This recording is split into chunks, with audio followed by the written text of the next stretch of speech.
Welcome back to another technical deep dive here in the debug zone. Today we're tackling a big question and breaking it down with insights from other users.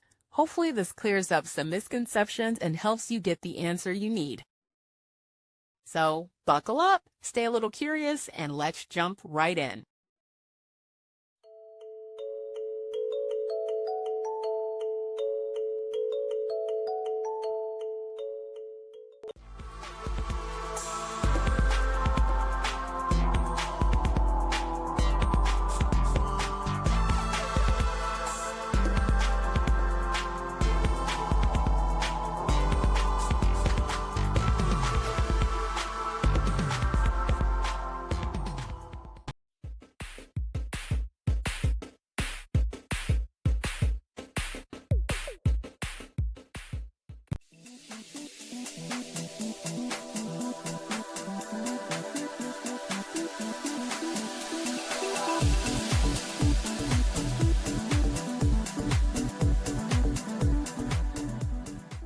And that's a wrap.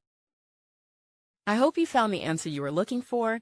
If you did, take a second to hit that subscribe button. It really helps out.